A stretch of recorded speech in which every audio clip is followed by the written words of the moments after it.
We are gathered here today to get through this thing called life.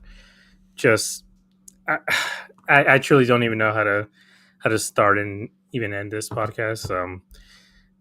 You and me both. I don't Yeah, like. I feel like it's just gonna be us ranting and being like super pessimistic yeah. because that's how the last 2 days have felt. Yeah. So just, I guess a quick disclaimer to everybody. Like, this probably will be a very like negative podcast. This isn't going to be. I mean, I know at times people have accused us of being really negative, but at least we have a reason this time. But just want to welcome everyone into the chat and Disruptive, Justin, um, welcome on in, and Let's we'll cope get through together. Yes, we'll get disruptive. through some of these comments as well. But I just want to welcome everyone in here to Dbacks Dispatch. If you are listening to us after the fact on Apple, on Spotify, and whatever podcast you may listen to, be sure to rate and review us. If this is your first time watching us on YouTube, please like, comment, and subscribe. Hit the notification bell. Also, like this video. Check us out on Twitter, on Discord, on TikTok, on Instagram. We're everywhere at DBAX Dispatch. The Discord link is actually in the description of this video and on our Twitter. You can also check out the great written articles on Easy Snake Pit, written by our super producer Josh. And yeah, just this series, man. Like I know it's not over. It's not over. There's still three There's games a left lot. for the There's Diamondbacks, a lot we need but help with. there is a lot that has to go right for this Diamondbacks team as of right now. With the way this series went, a lot went wrong, and we're gonna sit down here and discuss it. We're gonna go, I guess, a little bit game by game, but I think the main topics of the discussion are gonna end up being just this team's inability to hit the Dodger starting pitchers, their ability to actually come back, and then Perdomo being forced to bunt, and then the bullpen game today, which was so much punting, as you can see from our We're header. not playing football, by the way, but this team Uh, punts a lot. Punts a lot, and this is there's even a Jared Carabas tweet like earlier this week where he said that's why you play 162, and yeah, this is why 162, and this is why 162 matters. Like, you can't just punt games early on the season and say, well, it's still the first week, it's still game 5, game 6. You can't just punt away games and expect to still be make it to the playoffs, or you're just giving away games, and these games are proof. But before I guess we dive into it, how are you feeling? Did you lose all hope at this point? Like, I know you keep saying until you see that zero, but that zero is staring at us right in the face right now. But how are you feeling? How'd you feel about the series overall? Like, do you have any hope? I did before today's game. After last night, and I was like, all right, we still have a chance to take the series. And I always felt like if we took the final three series, the Phillies, the Dodgers, and the Padres, I liked our chances. The fact that we lost this series, to be honest, we were really dominated in all three games. Like, we didn't do anything in the first two games till like the seventh inning. So that, like, I'm like, what do we expect at that point? Like, I know that we talk about how bad our bullpen is. I think Dodgers bullpen is worse because those are good guys. Like, those are good pitchers that just, yeah, they just struggle. But um yeah, like, I've been what I would say is probably the most positive of not giving up all year on this team, because I'm like I said it in April, I said it in May, I said it in June. I'm like, there's plenty of baseball left. There's 3 games left. I don't I don't feel very great because of what would have to happen, and that's not, those type of things do not happen to Arizona sports. They just don't. And that's my biggest thing. And that's my thing. Like, that sort of stuff just does not happen. So yeah, uh, you can see I'm pretty deflated. I mean, um, yes, Shug coming in here. Shug, thanks for stopping by. Always appreciate the support. Yes, you guys are NOS champions yet again. I saw someone say, "What happened to the Dodgers in 21?" The Giants won like 105 games. It was nothing the Dodgers did that year. Yeah, Giants just had that one. Literally, luck was always on their side that year. yeah. Investigate 2021, because there's no way you had 850 OPSs from like four guys in their late 30s. Like that season was just insane. But yeah, just I guess I echo you.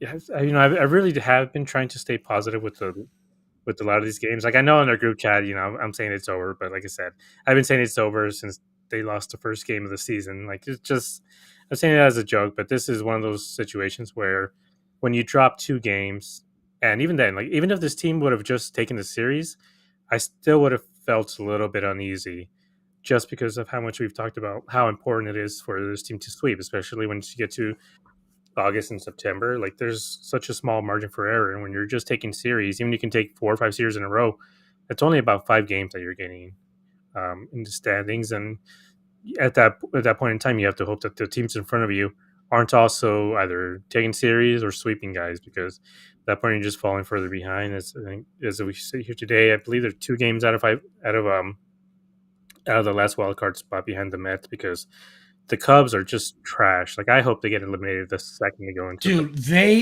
the absolutely. everyone's like, "Oh, they have nothing to play for." I was like, "I'm sorry. You cannot it is not a switch. You cannot turn it on and turn it off. We will like there's no way that they've been struggling offensively for the last week and then playoffs start and then all of a sudden they score 7 runs. It, that's that doesn't happen. I mean, they played a was it a 4 game set against The New York? Reds. No, Oh, okay, 3. so it's they played 4 against the Reds and then 3 against New York, and they won two. One. I think they only won one of them. Oh wait, they got no, No. no, the Reds didn't. So they lost, I think, the last game. Or did they get swept? No, they got swept. No, It I was a think 4 game sweep, wasn't it? Mets won on Monday, and then the Cubs won on Tuesday, and then the Mets won on Tuesday. So Cubs lost one game in that series. Okay, yeah, and they lost today, so that's 4 games. If they played a 4 game set, then that means No, no, no, no, they. no. They Oh, okay, played. the 3 games. Okay, you said because it was Monday, so Yeah. 3 games. So they lost the series, so that's two. There's Nobody played one, on. two. We had 3 games in the league on Monday, so nobody played on Monday Yeah, basically. so they went basically 1-6 in the stretch against Cincinnati and New York. Just absolutely pathetic from the Cubs. Like a lot of people are saying that they have nothing to play for, but the Padres are only 2 games behind them.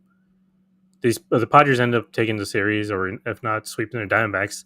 As the Cubs get swept, the Padres are the number one wild card seed, and they're gonna have to play 3 games, or I guess 2 games in or three Three, games, three hey, yeah 3 games best in of San 3. Diego, and they are just playing absolutely terrible. I mean, PCA has been, you know, as everyone's was bragging about him and how he's I the can't wait to future. take that victory lap once the season is officially over.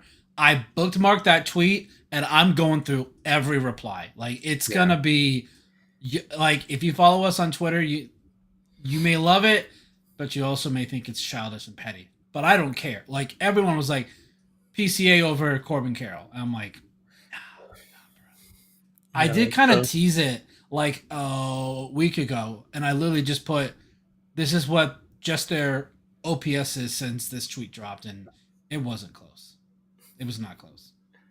yeah, no, it's. I mean, PCA is like on the verge of being sent down to the minor leagues. This man has had like 29 home runs since August. Like he just cannot get that fake ass 30-30 season that he's been searching for. But let's just dive right into it to game one. This one, things started off really well, I think, overall because of the walk off, but the Diamondbacks were really, really struggling in this game. Otani went 6 innings. This is the first time he's gone 6 innings, I believe, like in 2 or 3 years at this point. Since He was 23. he was dominant. He went hit 5 hits, 8 strikeouts. That was ridiculous. Like Otani is the best player on earth, and he's going to continue to be the best player on earth for the future. And it really sucks that he's on the Dodgers, because I now have a love hate relationship instead of just a love relationship with Otani. Any other franchise, I would, I would, I I I would have wouldn't an mind. Otani jersey. Like I said yeah, it that off season before. I was like anybody but LA. Like I yeah. I would have mean, been fine with the Yankees because I they would don't. have loved to have that like samurai Team Japan jersey, but when you have an Otani jersey now, it's like it comes with the connotation of that you're a Dodger fan, basically, because Just unfortunately, he's associated with them now. But the bullpen just absolutely collapsed for the Dodgers in this game. Dreyer was only able to get you 2 outs, and then he allowed 2 runs. Then Enriquez allowed a run, and then Tanner Scott came in and just absolutely crapped the bed the way he has all season long. But this was one of those situations where I think we were talking about it as we were watching it because we were at the game. The bunts. Um, there's situational bunting, and then there's situations where you shouldn't bunt. In this case, Tanner Scott came in here and just could not find his zone at all. He threw 5 straight balls to Vargas. I mean, those things were on the floor, and then finally one actually hit his foot. And at that point, with him on first, you start thinking about like, all right, maybe let's just see, take a few pitches, but instead, Tim Tall comes out there. He's trying to bunt. He's trying to give him a free out, and Tanner Scott cannot find his zone. He Yep. walks him on 4 straight pitches, almost hit Tall in the face as well. And at that point, you have 2 runners on, and here comes James McCann, who was the only hitter who actually got like a really hard hit. I mean, it was caught. Oh no, that was a double, right? Yeah. That he got. Yeah, so the only guy with an actual hard base hit the entire game. He comes up there to bunt, and again, Tanner Scott can't find his own. Pitch away inside.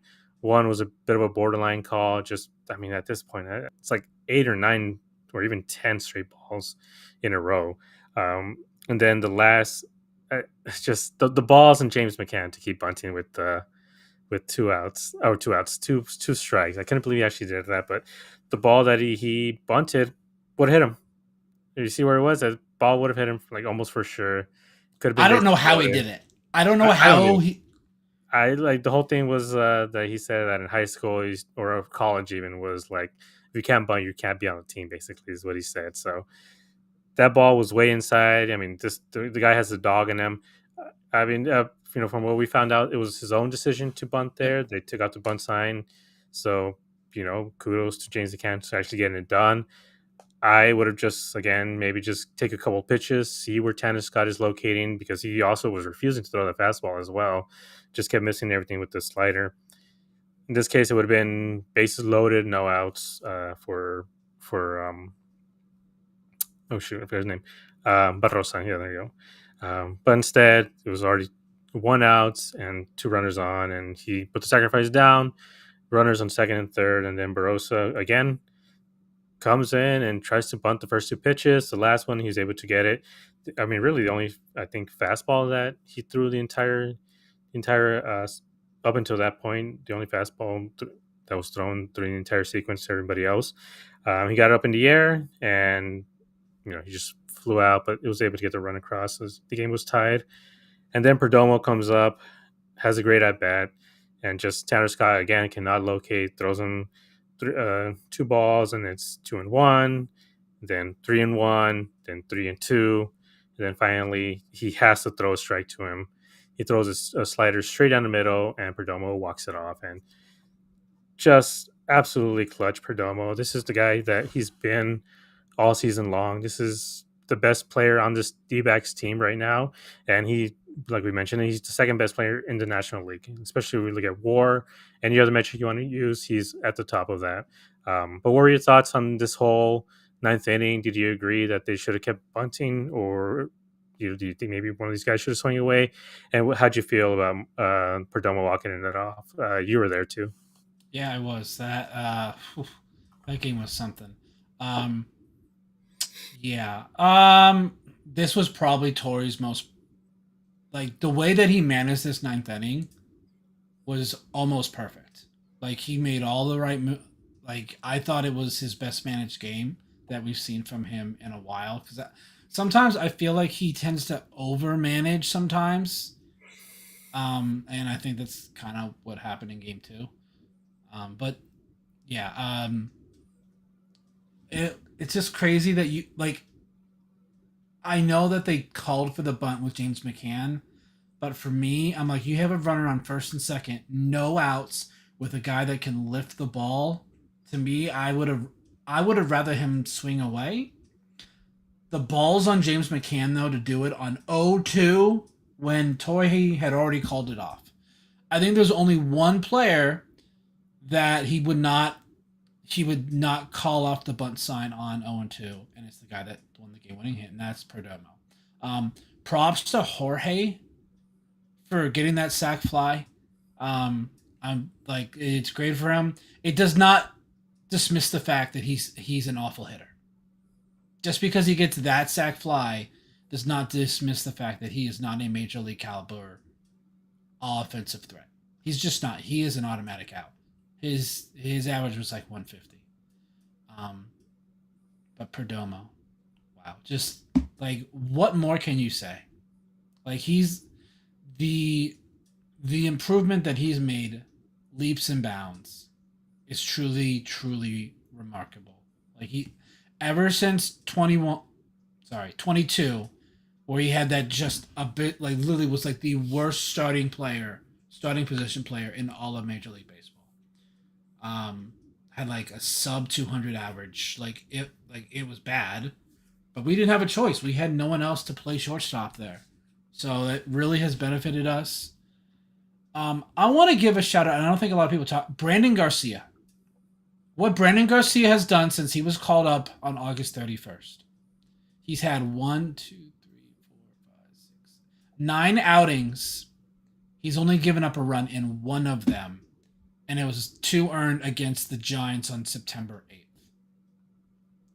That's it's really impressive. So I'm hoping that at least getting something out of all these trades that we made at the deadline, if we can have a bullpen piece here for the future for next year, that would be great. I know everyone loves to bring up, oh, his overall stats, his overall batting average against is high. We need to stop trying to take those sort of numbers for a whole season and trying to say, oh, this guy's good and this guy's bad. I've been really impressed with Brandon Garcia, so I'm hoping that he can take this and hopefully he has a good spring training. And then also we got to keep in mind some of these game logs are for when he pitched with Seattle, so that will include those numbers as well. So I've been really impressed with um, Brandon Garcia. Yeah. Otani though, oh my Jesus Christ, he was throwing straight gas, y'all. Yeah, Like 101, 100, 101. Just he struck out like 8 out of his first 13 batters.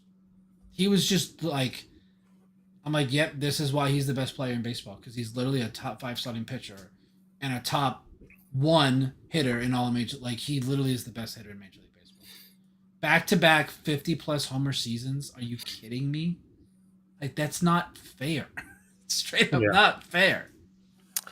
Yeah, so I mean, in general, I think the bunting wasn't so much a problem. I think it's just a situation like with Tanner Scott just not being able to locate. I felt like they should have taken a couple more pitches just to see what he was throwing and then decide if it was worth it to bunt or not. And it worked out in the Diamondbacks' favor in this case. And they got, I guess, a bit lucky that, excuse me, that it was Perdomo coming up to bat. I mean, again, Perdomo is this team's MVP.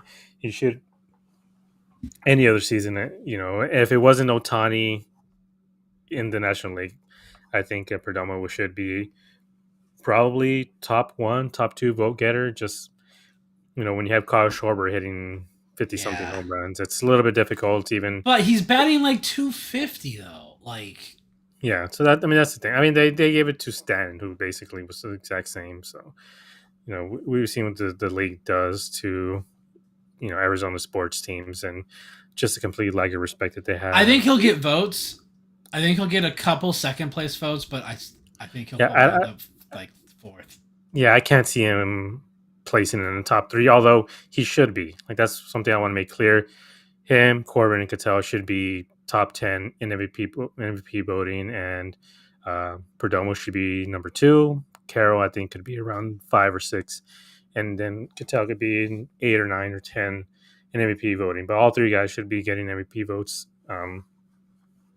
But yeah, it ended up working out I guess in this case for the Diamondbacks, and they were able to get that hit. And I mean, everyone was going wild in the stadium, just seeing all the Dodger fans just basically just walk out of there. Like I was surprised they didn't leave in the seventh inning with how much they always like to leave in that inning, but they stayed. They watched their team fall apart and just watched their bullpen fall apart as they have, at least for the last 2 months or so. Um, Something that I've seen throughout this whole year is them complaining about their bullpen. If you look at their bullpen, it's honestly pretty damn solid. Like there's a lot of 2.5 inning guys, 2.5 inning, 2.5 ERA guys, but a lot of the issues have come in the last month or so. Like they have been terrible in the last month, especially guys like Tanner Scott and Blake Trinan. They've been truly awful almost every time they've come out in the last month. So, it kind of, I think it's just one of those. Um, what's the word? Kind of just a I'll find the word eventually, but just I guess confirmation bias for the team or for the fans that things are things are worse than they actually were, just because it's a bit of recency bias in this case. But congrats to Perdomo for getting that walk off. He was Tuesday's hero, and I think all of us went happy, and we all felt really good about the next games coming up. And then Wednesday came, and again, Brandon Pfaadt pitched his heart out. I think it. Oh, Ryan, not Brandon Pfaadt. Ryan Nelson. Sorry, I get them confused because the team offers no run support to either one of these guys. But Ryan Nelson pitched 6 innings, 3 runs, 9 strikeouts. He was embarrassing a lot of these Dodger hitters, and it's something that I've said a lot. Is just that the Dodgers aren't both the Dodgers and the Phillies specifically. They're not like these juggernauts. I think a lot of teams or a lot of people think they are. Like they are very pitchable, and you live on those corners, throw breaking balls at the right location. Like obviously, it's a lot easier said than done, but I think the Diamondbacks have been able to find the ways to pitch to both of these teams to keep their bats silent for a majority of the time, especially the starting pitching wise for the Diamondbacks. Both of them, I think, have been 3 runs on both of them, and Cattell went off in this game. He got 3 hits. Corbin 2 for 3. Gabby 1 for 3. Even Blaze, who's been really struggling, went 1 for 3. But I think that unfortunately the story in this case is the management, or if not the mismanagement of that final inning. Not the final inning, the ninth inning specifically. 10th. When this was it? Oh yeah, that's Yes. right. Sorry. Yeah, the 10th inning when you've had guys bunt. Again, like you said, that we complain when they bunt or don't bunt, and then we complain when they do. But my argument is always like the context matters. Who's bunting?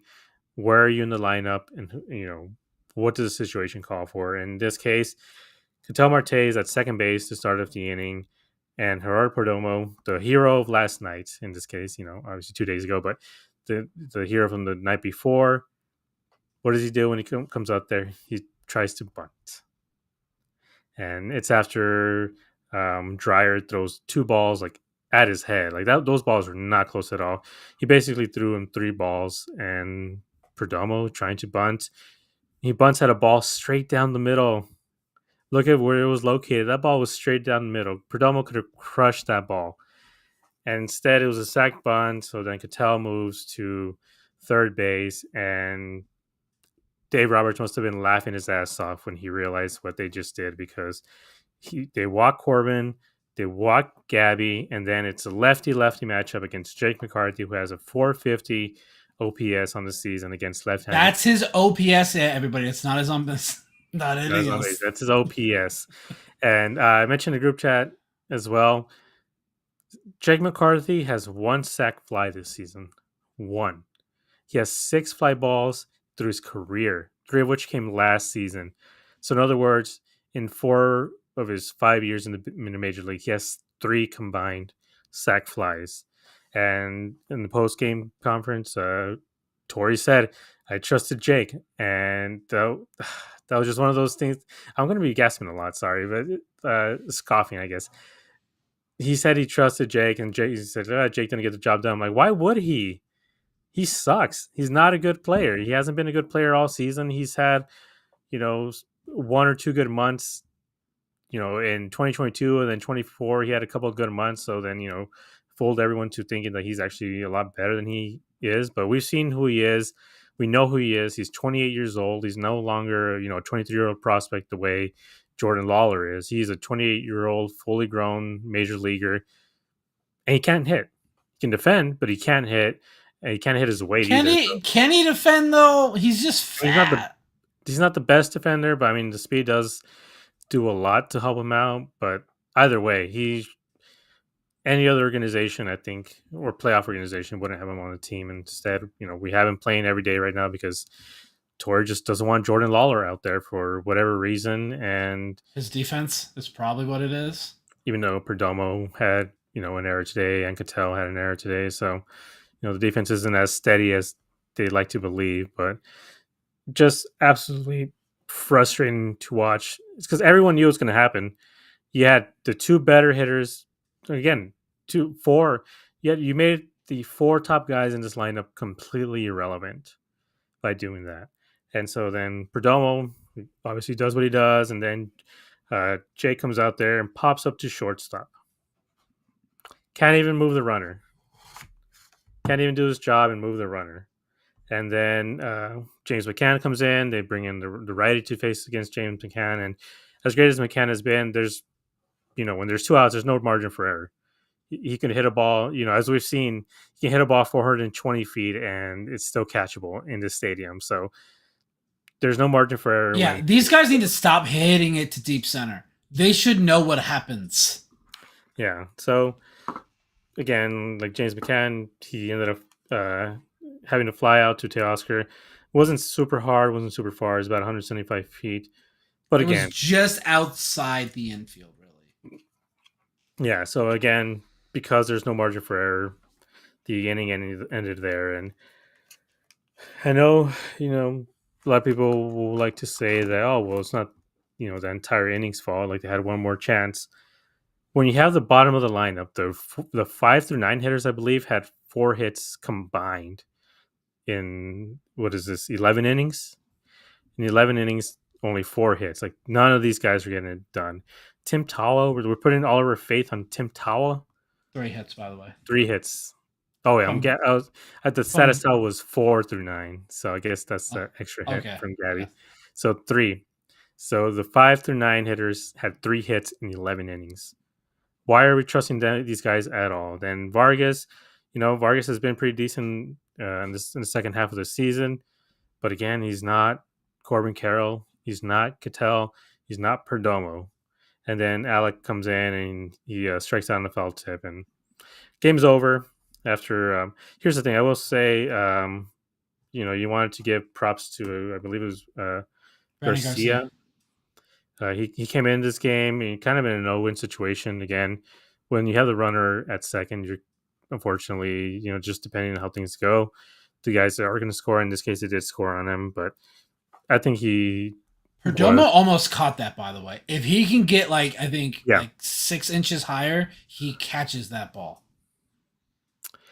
Yeah, so I mean, he left without an earned run, but unfortunately, I believe it's a loss. Yeah, because which really sucks for him because he could have walked away with the win. But unfortunately, I don't know. This is just one of those things, especially with the ghost runner, that sucks. I guess for guys accounting stats, especially for relievers, it really does hurt them because as much as you can say, oh, well, look at their ERA, but I'm like, yeah, well, they have 4, 5, 6 losses.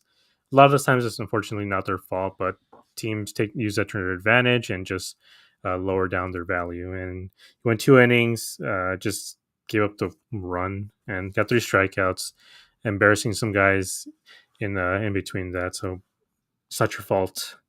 It's not your fault, Garcia. It's not your fault, Brandon. It's everyone else's fault. Like this is one of those from that GIF that I posted, like the soccer coach just slapping everybody in the bench. I think that's how Ryan Nelson and Brandon felt. But what were going down the line? Yeah, what were your thoughts on this game overall? What were your thoughts about having Perdomo bunt? Do you agree with the decision? Do you think he should have swung away? I agree with the decision. That I'm probably in the very minority of that. Your job in extra innings is to get the runner over. I don't care who it is. I really don't. Like, your job is to get the runner over. I'm sorry. You do not expect them to intentionally walk two straight guys to load the bases. That was such. I think You and this Tori is know.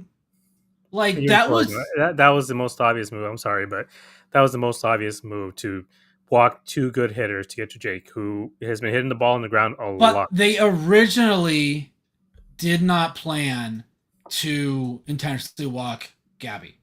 They were pitching to him, but he couldn't throw a strike. So they're like, screw it, we'll just walk him. And then at that point, I was like, God damn it, this is gonna happen. Like this is truly gonna happen. Um, like I knew Jake couldn't hit that fly ball. Why not to a suicide squeeze? Like I get that Marte is not fast, but we know Jake can bunt. If Jake could have just done a drag bunt to the first side, game's over. Yeah. Like he's better at that than trying to hit a fly ball. So that's what I was like. That's what I would have done if you did what Dave Roberts did, because you have one out, like two outs. Yeah, um, yeah. It was just. But no, I like. We kind of went back and forth in our group chat. About it, and like I get what you're saying, like, and I do. Like he did it last night. Why can't he do it again? I just think it's really hard to have those that sort of clutch in back-to-back nights is tough. It really like I mean, it is, but I guess if you look at the stats, the way they look for a guy like and I Perdomo, get who's he 0 for has a 3. lot of RBI, and Toy said that he was going back and forth on that decision because it didn't matter what the like.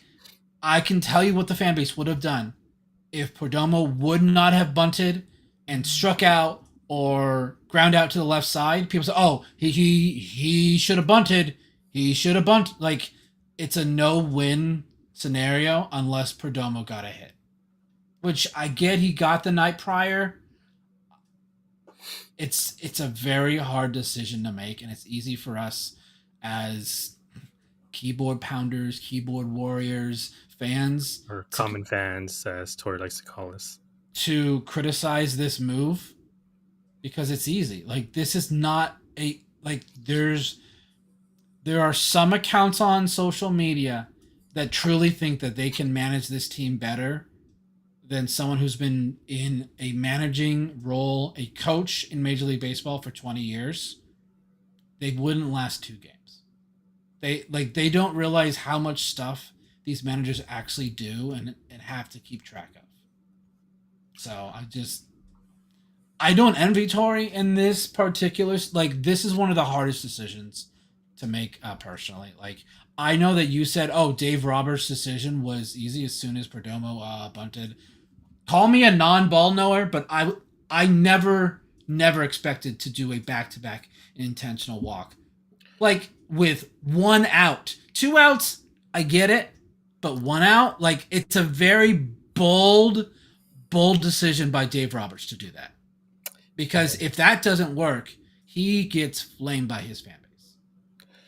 I mean, they have a lot to work with. I mean, they're close enough to clinching the division that you can drop a second game in this case. But again, they set up to get force outs at home. Jake McCarthy hits the ball on the ground way too much. He strikes out way too much. He's a bad baseball player.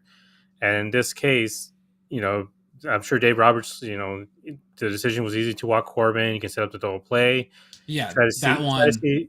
if Gabby's maybe willing to bite a little bit. And there was just two balls that sailed, and so they were like, all right, let's just screw it. Let's just, you let's just walk him because again, you had Jake McCarthy versus a lefty. Jake can't hit righties or lefties. He especially can't hit lefties. Again, like that 450 OPS that I mentioned, he hits the ball on the ground a lot, and they were set up to do it to have a double play. And the chances were either he was going to strike out, pop up, or hit into a double play, which is what he did. Not hit into a double play, which is what he hit a pop up. Sorry. And he was only in this game because this team does not trust Jordan Lawler. Yeah. This was, well, actually, in this situation, Dell pinch hit for Blaze, so they had to bring in someone. And I'm like, do you really trust Jake McCarthy more than Jordan Lawler right now? Is what frustrates me the most. What have you seen from Jake McCarthy at the plate? But we know that Torrey loves defense. He is obsessed with having good defense. But Jake doesn't play good defense. We've seen him misread plays. Just it's so frustrating. And it's frustrating. The fan base is more pissed off at Torrey than Jake McCarthy. It's Jake's job to get the job done. Now both are at fault. I will agree. They're both at fault, but it truly seems like the fan base is more angry at Torrey.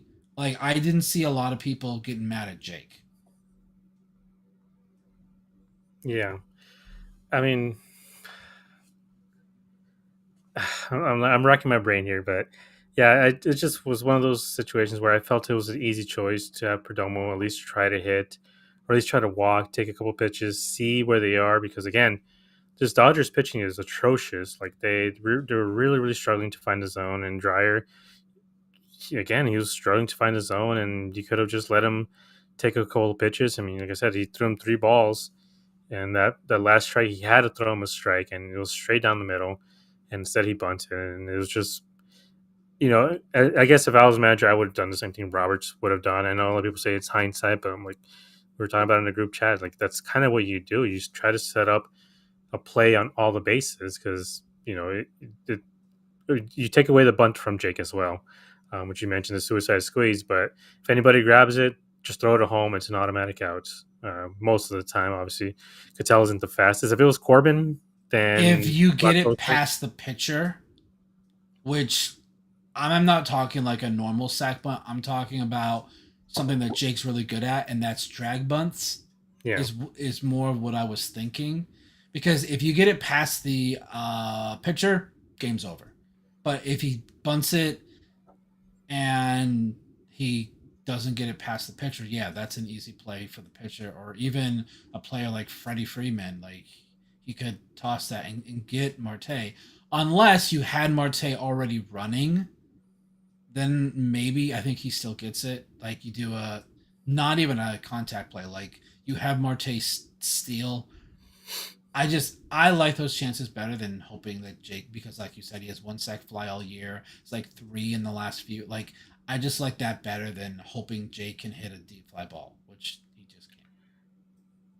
Yeah, you just like I said, just the metrics weren't there. There's no numbers to back up what they did in this case, and that's why they ended up losing. And to get to today's game, I mean, this team, even before, before the night was done, this team announced that it was gonna be a bullpen game, like right away, and I was just like, yeah, we punted, we punted away the season after this game, and just of course what we all expected to happen happened in this game. Like after you use a lot of the best bullpen arms on Wednesday, on Thursday, they kind of forced to use all their worst guys. I mean, Beeks honestly didn't have he had a good first inning. He went back out there, gave up a home run immediately.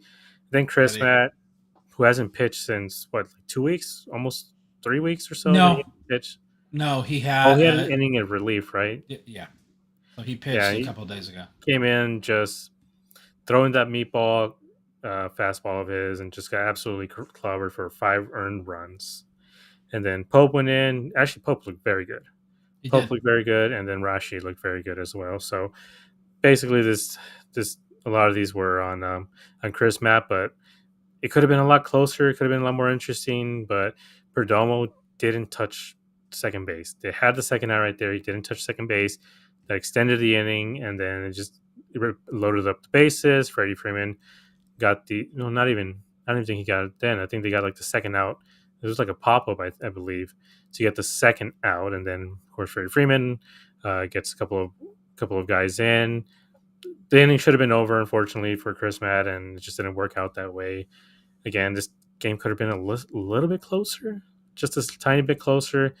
But when you have, the night that they had yesterday, and going into today with the bullpen game, I feel like the offense was checked out, but I don't know if you feel the same as me.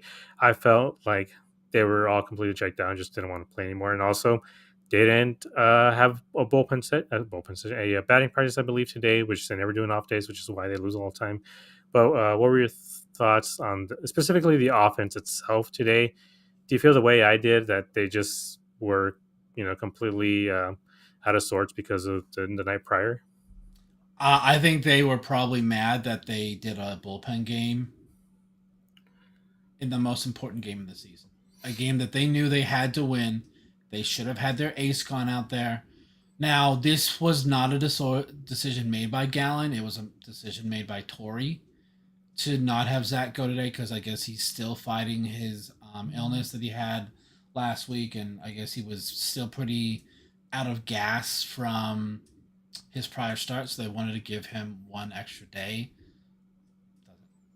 Like it's kind of like you talk about all the time, like planning for the future, but you got to get there. And with this loss, like it pretty much like we're pretty much on life support at this point. So I think it was more offense was kind of mad at Tory for really not even giving them a chance. So they're all like, we don't care. Now, shout out to Marte. Had a really good week. His last 7 games, his OPS is what is that? Almost over. Yeah, it's like 920. Um, so yeah. I mean, then there's Yeah. conflicting reports. So Just conflicting reports, and which is something that I complain about a lot. That especially last season where Marte was injured, and then they interviewed him. He's like, "No, I'm good to go." The Tory decided it. Then afterwards, like, "No, it's a front office decision. He's been dealing with back issues." Like, there's just so many conflicting reports that we see. Um, we have like 3 or 4 legitimate writers that will report that, like, okay, this is why they did it, or even a pregame conference, they'll say why they're going to make a certain decision. Then afterwards, they're like, yeah, well, actually, no, it was this or it was that. And from what we knew, it was Tory in his. You can watch the pregame press conference, and he said the reason why he didn't put Gallon in today was because he was dealing with the flu and still didn't feel 100% well, but Gallon said that he was ready to go. Gallon is a baller. He's not a guy. I mean, he pitched with the flu, and he got 7 innings, and he just absolutely dominated. So he could have probably gone into this game, and he said he would have gone into this game if he could have. But Torrey said he made a decision to give him rest, so then they can I set up. think And it's the now they're front saying office. that's in the I front think office. So maybe it was, maybe it wasn't. Part of me, like, putting my tinfoil hat on, Zach Gallen is going into free agency. Does he want to face the Dodgers on Thursday like this, or does he want to face the Padres? And I feel a little bit more comfortable with him going 7 innings against the Padres than I do him going 7 innings against the Dodgers, especially if this is his last outing of the season. Like, do you think I'm crazy for that, or do you buy into that maybe it was a Gallen slash Scott Boras decision as well? well, let's think about these two scenarios. Based on the Dodgers, who need to win their division, so they really have something to play for, versus the Padres, who've already clinched their wild card spot and are probably not going to put together the most competitive because they're 2.5 games behind the Cubs with 3 games to go. Cubs game's gonna finish before we even start our game tomorrow. So Yeah, and also they have the tiebreaker. So if they win tomorrow at 11 a.m., I think so. yeah, They clinch the number one spot. so yeah, with thinking that way, yeah, like maybe his final start. I don't. I mean, it is Scott Boras, so I wouldn't be surprised if that's the story, but I can't go that far out to say that a agent has that sort of power over a organization to tell them when not to throw his pitcher. I think that that's a accusation that I think it's hard to make. So I think it was I think it was more they would rather him just have his final outing look good against the Padres compared to a stacked Dodgers lineup because the I'm very curious to see what lineup the Padres put out tomorrow. Like And overall, the Padres haven't been the greatest team offensively either. They Correct. kind of just score 4 or 5 runs, but then as soon as that bullpen comes in, it's game over. So that's why they've been able to win so many games. It's just they get any sort of lead, even if it's 3-1, 3-2, they more often than not end up winning those games because of their bullpen. But their offense truly isn't that great. Tatis, since the steroids, he's been a shell of himself. He hasn't hit more than 25 home runs, I think, since 2 years now. Manny Machado was actually having a pretty good year, but just obviously not the offensive numbers. Cronenworth is washed, and there's just a lot of guys on here who are not hitting as well as they had been before. I believe Gavin Arias. Sheets is the opposite. Gavin Sheets has had a stellar. Well, I'm like, shocker. You get off the Chicago White Sox and you go and play for a Yeah. team that has something to. Is Jackson Merrill playing again, or is he still Yes. injured? No. He's actually played really well the last few weeks too. Arias, I knew was struggling for a while, and by struggling, it's relative. He was batting like 290 or 280 or something like that for a Yeah. bit. Jackson Merrill, his last 15 has an over 1,000 OPS. He's getting hot at the right time, which is Yes. sometimes all you need. You just kind of just need guys I to get mean, even his last 30, he's just under 900 OPS. So yeah, Jackson Merrill's playing really well for them right now. But I just I don't know. Like I so at first when this news broke last night, I thought what they were gonna do was go Beeks for the first inning and then Zach Gallen as a bulk guy because they did that once before I earlier did the. too. That's what I thought they were going to do But to get, then especially with the two lefties, Freeman and Otani coming up. I thought that's what they were gonna do. And then yeah, like I don't know, like a half hour later they said, yeah, nope, it's a full on bullpen game. And I'm like, we're doing this again in the most important game of the year. We're gonna throw out a bullpen game. It didn't work last time in game 4 of the World Series in 23, where we went down what 10-0 in the first 4 innings. And Ugh, yeah, right, and then and then we saw what happened today. Like, when is Tori going to learn bullpen games should not be used in clutch games, in important games? yeah. I mean, you can blame the front office. I think this is from the top down. Like it's from the front office all the way down to Tory that having these just abysmal bullpen games. Like I don't mind them in like June or July when you need like that one game to kind of reset your yeah, starting if you rotation. played like 13 games in a row like they've had before, and like at that point maybe you want to give them a little bit of rest, especially if you have a decent enough lead. But in this case, they had no room, no room for errors in this case, and they paid for it. But just looking ahead to the Padres series, so Rise is struggling a lot more than I thought. The last time I'd seen his numbers, he was around 280. He's at 267 now. So Yeah, 267, 534 OPS. Bogarts yeah. 235, Well, 739. Bogarts just came back Oh yeah, on Monday or he just came Tuesday. back. He wasn't having a great year anyways, but Cronenworth is truly like the real bright spot. 333, 100, 10, 11 OPS. But then you got Diaz, 214, 481 OPS. There's, like I said, there's a lot of black holes in this lineup. Manny Machado, 286, under 800 OPS. Jackson Merrill, 167. Where is this the matchups? Oh no, sorry, I was gonna send against Gallon. My bad. One of some of these I, numbers didn't make sense. I was But about either to way, say. Gallon absolutely dominates them. But yeah, okay, there we go. Arias 288 average. But I think all this to say that truly the Padres aren't the best, if not one of the.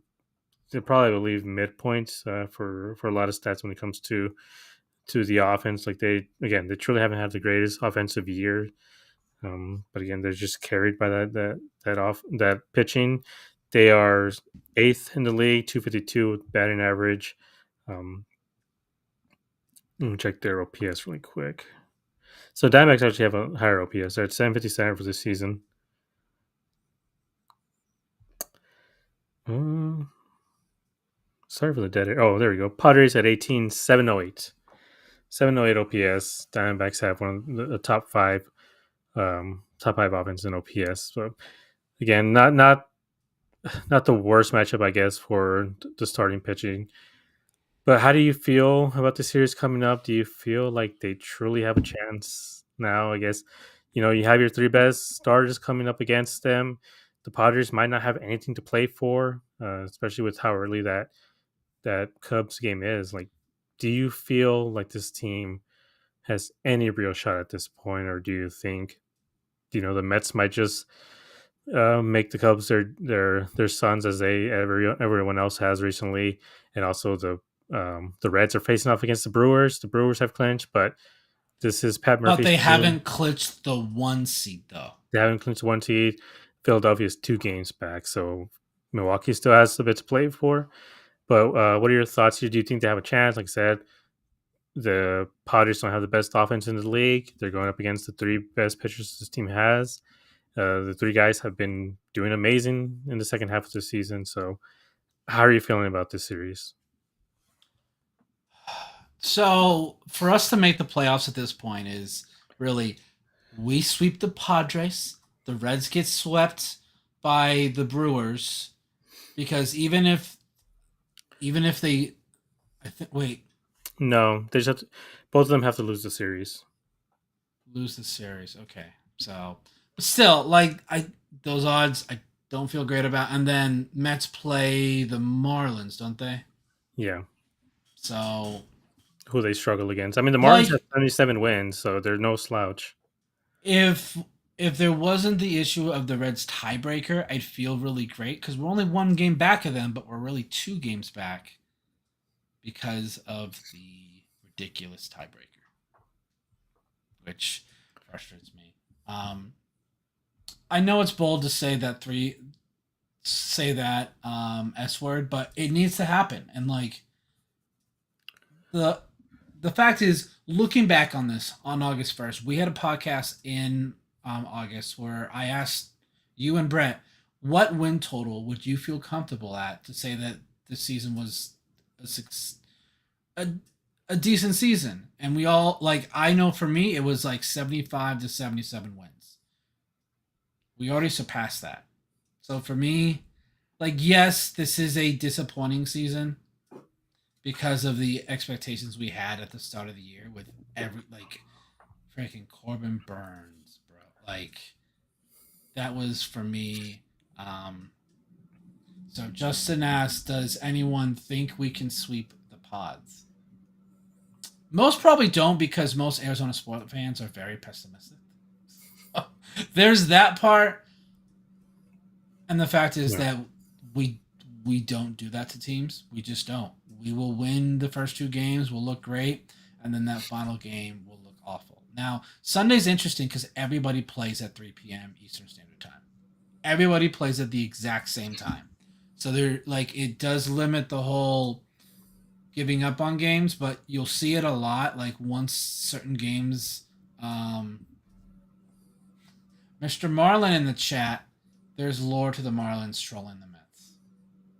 So appreciate you for stopping by there, Mr. Marlin.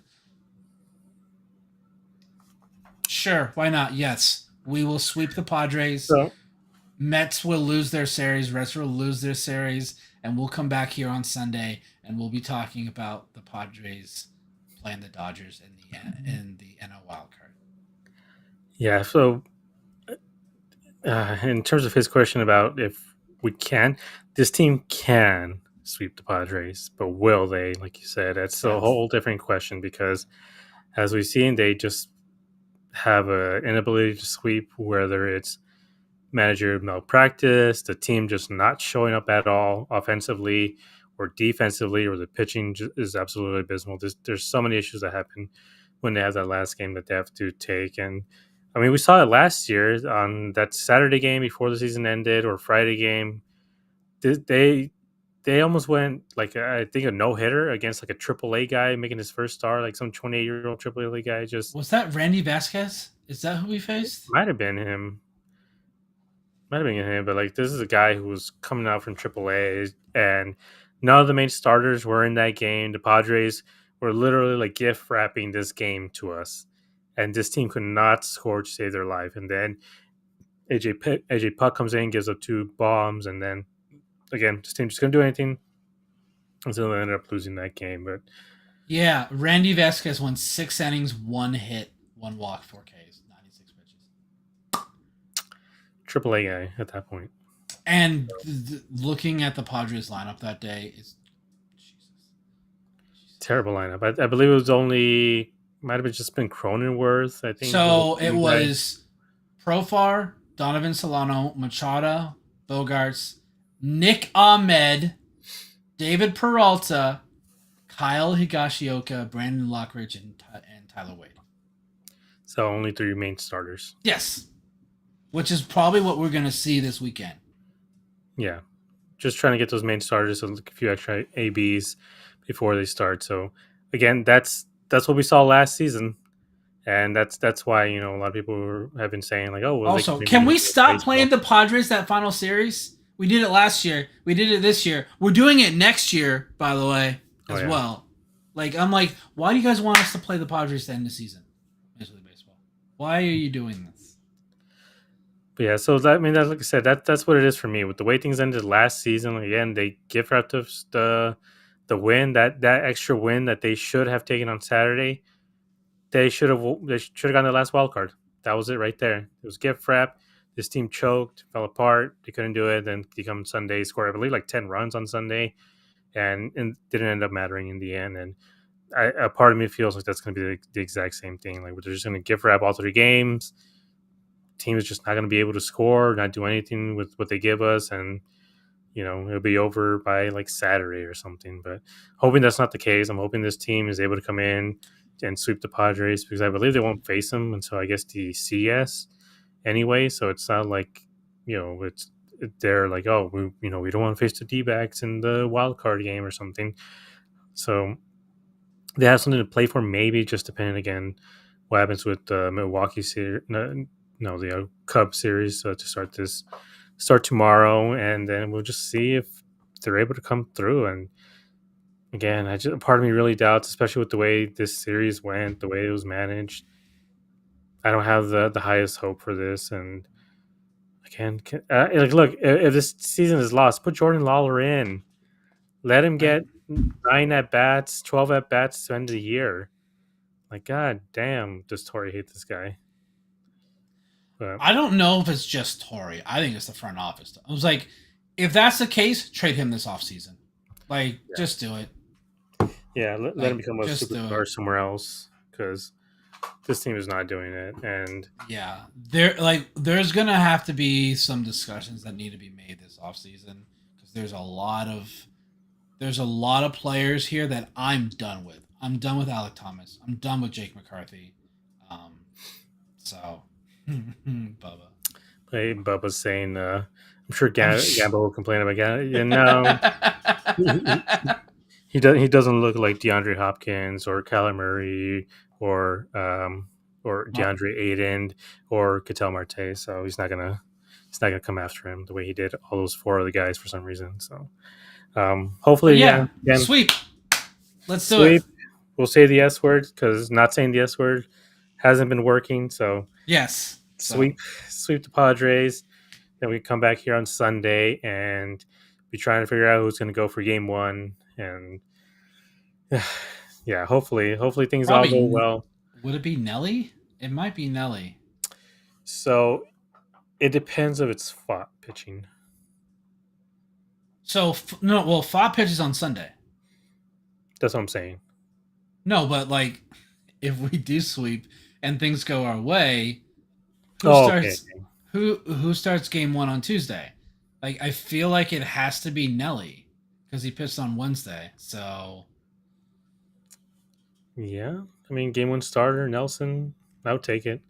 Against the Dodgers, again, he just 3 runs, which, by the way, I think one of those runs, not that it shouldn't have counted. I think they should have pitched around, I believe it was Teoscar, because after that, it was Conforto who was coming up. So probably should stay away from pitching to Oscar for a while. was that the? I think that was when he hit that triple Yeah, towards the pool. yeah, Yeah.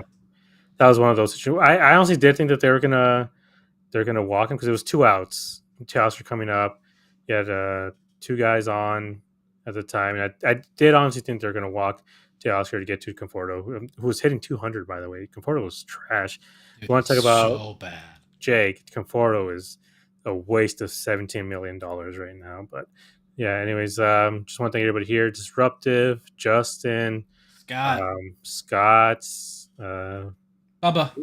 Bubba, Merlin, Mr. Merlin. Want to thank everybody for coming in here. Do you have any final thoughts on this series or anything else? Be prepared to not see Tori fired on Monday. That's all I'm gonna say. Yeah, Because that's. that's the downside of us being competitive here.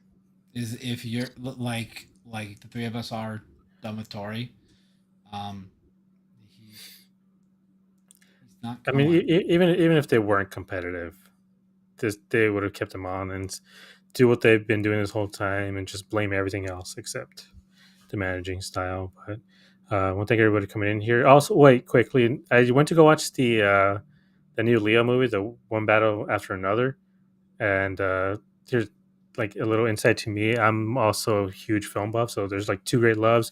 It's movies and baseball, and I saw that One Battle After Another, and I highly recommend it to anybody who likes movies. It is long, but it's the shortest 2.5 hour movie I've ever seen in my life. That movie was, yeah, I mean that movie went hard, and there's a chase sequence in the last 10 minutes of the movie, which is, I didn't think chase sequences could be better than Mad Max, and I think they really pulled it off. It was incredible. It was like I watching. mean, once baseball season is over with, I'm gonna have a lot more time to watch movies because yeah, like you, Yeah, I love watching movies. I typically don't do it a lot during baseball season. yeah. I've been missing a lot of movies. I didn't watch Superman in theaters. I didn't watch Fantastic Four in theaters. It's But on Max, so you can watch it now. yeah, I'm just waiting for Fantastic Four. I don't know how good. I mean, it looked pretty decent, but yeah, I'm just excited. I guess if baseball season is truly done, at least we're gonna get Oscar season coming up. So Yeah, all the great movies. this is what I'm doing for at least Yeah, tomorrow. scoreboard. Yeah, I'm gonna have I different mean, TVs I've on been and doing it the last month, y'all. my iPad, my computer, whatever I need.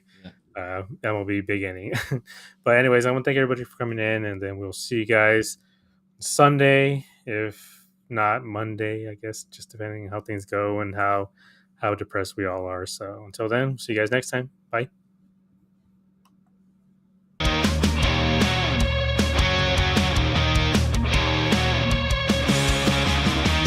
Under the lights, the game goes down.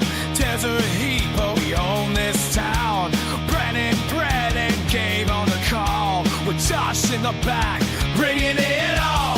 Fastballs hum, the bats ignite. 9 innings deep, we fight all night. Wins and losses, highs and lows, we break it down. Yeah, that's how it goes.